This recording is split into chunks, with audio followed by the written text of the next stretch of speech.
करनाल के मीनार रोड स्थित एसटीएफ के कार्यालय में एसटीएफ के उच्च अधिकारी द्वारा एक प्रेस कॉन्फ्रेंस संबोधित की गई, जिसमें करनाल जिले के गांव जंजियाड़ी के समीप झाड़ियों में मिली विस्फोटक सामग्री के बारे में जानकारी दी गई।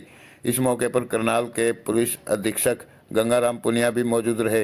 यहां हम आपको जानकारी दे दें, वीरवार को सुबह 9 बजे के करीब करनाल के गांव जंजियाड़ी के समीप झाड़ियों में विस्फोटक सामग्री मिली थी, जिसके बारे में 4 बजे के करीब एसटीएफ के उच्च अधिकारी द्वारा मीडिया से बातचीत की गई और अपनी जो भी अन्य जानकारी उनको थी उनके बारे में अपने विचार साझा किए गए। इसने ये सारा सामान छिपाया हुआ था और उसके बाद आप देख सकते हैं कि फिलहाल आपको नजर आ जाएगा ये सारा सामान जो विस्फोट के जरिए नष्ट किया जाता है। एक आईईडी बताया जा रहा है, 2 हैंड ग्रेनेड बताए जा रहे हैं और फिलहाल ये सारा सामान किस लिए लाया गया था वो एसटीएफ रिमांड में आगे निकलकर सामने आएगा। लेकिन इससे पहले आप देख सकते हैं 1.5 किलो आरडीएक्स के साथ ये पकड़ा गया, यानी कि पूरा आईईडी तैयार की गई थी और पंजाब से ये लेकर आया था। आने वाले समय में ये किस बड़ी वारदात को अंजाम देने वाला था वो अभी कंफर्म नहीं हो पाया, लेकिन ये बड़ी कामयाबी गिरफ्तार किया है। आप देख सकते हैं जो मेरठ का रहने वाला है, बड़ी कामयाबी इसी तरीके से कार्रवाई है एसटीएफ की टीमें वो करती रहेंगी। और ये आप देख सकते हैं पूरी एसटीएफ हरियाणा की टीम है, करनाल की टीम है, जिसने इस आरोपी को इंद्री रोड से गिरफ्तार किया है। भी इसने मर्डर किया था, ट्रिपल मर्डर केस। उसके साथ साथ अंबाला में भी 2018 के केसेस बताए जा रहे हैं, 10 इस तरीके की एफआईआर बताई जा रही है और अपने आप में एक बड़ी कामयाबी है एसटीएफ करनाल की, क्योंकि एक नाम सामने आया था अमर सिंह की। एक अमर सिंह नाम का ऐसा युवक है जो परसों 25 तारीख को हमें एक सूचना, उसके पहले से ही सूचना थी कि कोई एक अमर सिंह का नाम का व्यक्ति है, सिर्फ नाम था हमारे पास। ओके, अमर सिंह नाम का व्यक्ति है जो काला राणा गैंग के लिए काम करता है और जो डेड ड्रॉप्स और लिप्स का काम करता है, जो कहीं वेपन डालता है, कहीं पैसा डालता है, कहीं इधर से उधर करता है, ऐसे कुरियर का काम करता है। ऐसे कुछ सूचना सिर्फ एक नाम से हमारे पास थी, हमारे टीम के पास थी जी सर, जो इंस्पेक्टर यहाँ पे दीपेंद्र इनके पास थी। और इस पे दीपेंद्र इंस्पेक्टर ने और डीएसपी अमन ने मेहनत किया है, उस नाम को डेवलप किया है, कौन है क्या है। फिर ये पता चला है कि ये कभी ये अम्बाला जेल में मोनू राणा जो एक गैंगस्टर है उसके साथ उसके बैरक में था। फिर उसको फर्दर डेवलप करके उसके सारे डिटेल्स कलेक्ट किया है करके फिर उन्होंने एक स्ट्रेटजी बनाई। इसको 25 तारीख को इसके गाड़ी समेत इसको करनाल में राउंड अप किया है टीम ने। जब राउंड अप किया है, इसके हाथ से एक विदेशी पिस्टल मिली है, ग्लॉक पिस्टल, और 5 राउंड्स भी मिले हैं और उसको बरामद करके आर्म्स एक्ट के तहत मुकदमा दर्ज करके उसको रिमांड पे लिया है 25 तारीख को। आज सुबह उसने ये डिस्क्लोज किया है उसको उसके पास कुछ एक्सप्लोसिव्स भी उन्होंने पहुंचाए, जो गैंगस्टर है जो सूर्य प्रताप कहते हैं, जो काला राणा का जो भाई है, जो नोनी राणा कहलाता है, जिनको हमारे मेहनत से यूएसए में डिटेन करवाया गया, यूएस पुलिस ने डिटेन कर रखा है उसको। तो वो कुछ दिनों पहले उसने ये एक्सप्लोसिव्स को इसको दिलाया है कोई बड़ी वारदात के अंजाम करने के लिए, और इसको ये कहीं अक्रॉस दी बॉर्डर पंजाब से कहीं से लाया है, ले आके उसने यहाँ पे दबा रखा था। फिर आज के डिस्क्लोजर में ये बात हुई है कि उसने कहीं उसके पास जियो लोकेशन भेजा हुआ था, उसके बेसिस पे वो जिंजाड़ी गांव है एक करनाल करन लेक के आसपास, वहाँ से इसने एक ड्रम के अंदर पैक करके उसको दबा रखा था, उसको रिकवर किया है, जिनमें से 2 ग्रेनेड मिले हैं और एक आईईडी भी मिला है। सो एफएसएल बम डिस्पोजल टीम बुलाया गया मौके पे, आईईडी को डिफ्यूज़ कराया गया और एक ग्रेनेड को वहाँ पे ब्लास्ट करवाया गया है। सो वो जो भी कार्रवाई है वो करके रिकवरी करके इस पे ये जो अमर सिंह है और उसके एसोसिएट्स है उनके खिलाफ यूएपीए में भी सेक्शंस जो ऐड करके तो तफ्तीश जारी है। 6 दिन की रिमांड पे है हमारे पास और पूछताछ करेंगे और इस किस मकसद से ये दिया गया है। अभी तक ये बता रहा है कि इसको आगे क्या करना था उसके लिए डायरेक्शन नहीं था नोनी की तरफ से, तब तक वो पकड़ा के जा चुका था वहाँ पे।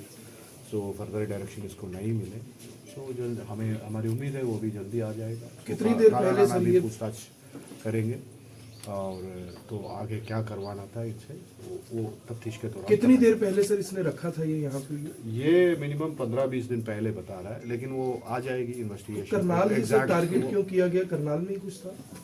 ये पता नहीं है, उसको भी नहीं पता है। बिकॉज ये उठाया तो इसने पंजाब की कहीं के तरफ से है, अभी भी एग्जैक्ट लोकेशन नहीं बता रहे, लेकिन वो पता चल जाएगा। और कितने साथी हैं सर इसके साथ हो सकते हैं? और कितने साथी? ये सिर्फ अकेला था अभी तो फिलहाल, अभी पूछताछ में पता कहाँ का रहने वाला है सर ये मीरठ का रहने वाला। और मामले दर्ज हैं इसके ऊपर सर इससे पहले है। सर? इसके पहले इसके 10 मुकदमे दर्ज है, जिनमें से 2 मर्डर केस है और एक तो वहीं पे है जो डबल मर्डर किया इसने मीरठ के।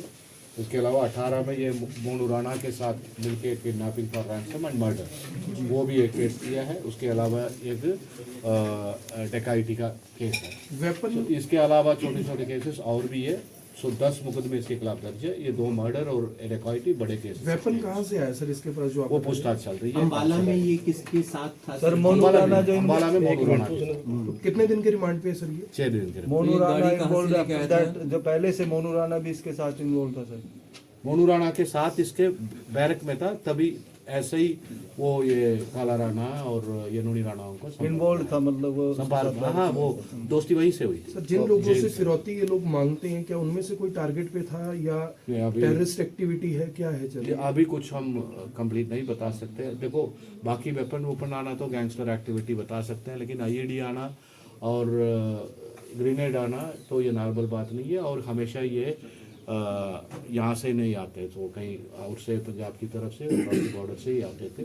सो इसलिए बड़े गंभीरता से इसकी तफ्तीश कर रहे हैं हम, और ये इसके तह तक पहुँचेंगे। कहाँ से ये ग्रेनेड आई है, किसने पहुँचाया, क्या मकसद था, इस सब की तफ्तीश। Sir at time Karnal police in action mode, जैसे कि अभी कुछ दिन पहले चंद घंटों में ही सीआईए ने 5 बदमाशों को किया और आज एक और नई उपलब्धि, बड़ी कामयाबी क्या है? हाँ ठीक है, हरियाणा पुलिस हमेशा ही पिछले कुछ दिनों से हरियाणा पुलिस वो बहुत मुस्तैदी से काम कर रहे हैं काफ़ी, और ये प्रिवेंटिव एक्शंस काफ़ी किए हैं। जैसे पीछे भी डीजीपी की तरफ से मैसेज आया था, काफ़ी मतलब सैकड़ों मर्डर्स। सो प्रिवेंटिव और प्रिवेंटिव एक्शन के तहत हमने काफ़ी मर्डर्स रुकवाए हैं। सो एसटीएफ ने भी काफ़ी मर्डर्स रुकवाए हैं पिछले 10 साल। एसटीएफ की तरफ से, हरियाणा पुलिस की तरफ से ग्रेनेड थे और एक आईईडी था, तीनों नष्ट कर दिए हैं। यस, कर दिए, डिफ्यूज जो किया। आईडी था पूरा तैयार, एक बॉम्ब था, हाँ जी, तो ये उसकी जी, भी जी। जानकारी रखता है? बिल्कुल नहीं, इसको एक्चुअली वो ट्रिगर करना भी नहीं आता है, इसको पास सिर्फ था। Sir this let me complete the one answer. She asked something, so इसको आइडिया नहीं था ये सिर्फ कंप्लीट एक्सप्लोजिव। ओके, आईईडी भी था, डेटोनेटर भी था, टाइमर भी था, और उस पे एक्सप्लोजिव था 1.5 किलो का आरडीएक्स भी था। सर हरियाणा पुलिस की तरफ से सर हरियाणा पुलिस और एसटीएफ की तरफ से सर ये दिस अमेरिका सर दिस इस वजह से वहाँ फार अवे लॉस कितना दूर तक नुकसान कर सकता कोई और भी ऐसे गैंगस्टर हैं जिनकी जो एसटीएफ है या हरियाणा पुलिस चाहती है कि अगर यूएस से या कहीं और डिटेन हो, क्योंकि इनकी वजह से काफी क्राइम है हरियाणा के अंदर? जी, ये हमारे पास सबकी डोजियर है, और सिर्फ यूएस में ही नहीं है, कई देशों में ये छुपे हुए हैं। जहाँ जहाँ हमारे पास सूचना है, सो हम केंद्रीय एजेंसीज के थ्रू हम संपर्क कर रहे हैं, और वो अपने काम कर रहे हैं, और उनका केंद्रीय बलों का मेहनत का फल भी मिल रहा है। कुछ लोग अभी वापस आए हैं, उम्मीद है और भी लोग डिपोर्ट होके। Sir this explosive how for a loss कितना दूर तक नुकसान पहुंचा सकता है? ये पावरफुल 1.5 किलो तो काफ़ी होता है जी। ये कम से कम मतलब हमारे अनुमान ये बता नहीं सकता हूँ, लेकिन 200-300 मीटर में तो करेगा ही। तो गाड़ी आरडीएक्सी करेंगे सर, गाड़ी आरडीएक्सी करेंगे सर। तो कहीं ना कहीं सर करनाल एसटीएफ की मुस्तैदी से एक बड़ी घटना को भी टाला गया। बिल्कुल, ये सिर्फ करनाल एसटीएफ के पास सिर्फ एक नाम था जी, उस नाम से यहाँ तक पहुँचना, आईईडी रिकवर करना और ग्रेनेड्स रिकवर करना, ये बहुत बड़ी उपलब्धि है। सिर्फ एक नाम था कि ये उसका बाप का नाम भी नहीं था, सिर्फ अमर सिंह का एक नाम था, उससे उनकी सिंसियरिटी, कमिटमेंट और प्रोफेशनलिज्म दिखाता है। उस नाम से ये आईईडी तक पहुंचा है। ये कुछ ऑब्वियसली 2 ग्रेनेड और आईईडी है तो कोई ना कोई बड़ा घटना ही इस पे घटना था, उसको जरूर रोका है। आई जी साहब, हरियाणा में एसटीएफ अच्छा काम कर रही है, आप हरियाणा भर के व्यापारियों को कुछ निर्देश देना चाहेंगे, कहना चाहेंगे, अपील करना चाहेंगे? क्योंकि गैंगस्टर्स लगातार उनको थ्रेट करते हैं और काफी व्यापारी उनको तो डिमांड दे भी देते हैं, पैसा दे भी देते हैं, तो ऐसे व्यापारियों से कोई मैसेज देना चाहेंगे? जी, जो जैसे डीजी साहब ने भी पहले बोला है कि उनका इन्वेस्टमेंट आपका भय है। सो आप जो डरते हैं, आपका डर है वो क्रिमिनल का इन्वेस्टमेंट है। तो जो नहीं डरेंगे वो क्रिमिनल्स भी उनसे बच के रहता है।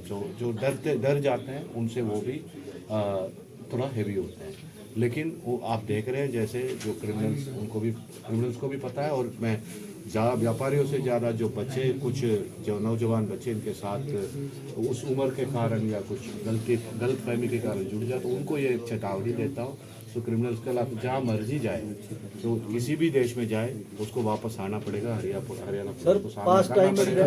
और जो भी इस पे काफ़ी लोग अपने 30 में मर जाते हैं, चाहे दूसरों की दुश्मनों की गोली से या पुलिस की गोली से मर ही जाते हैं। बच्चे बच के रहे।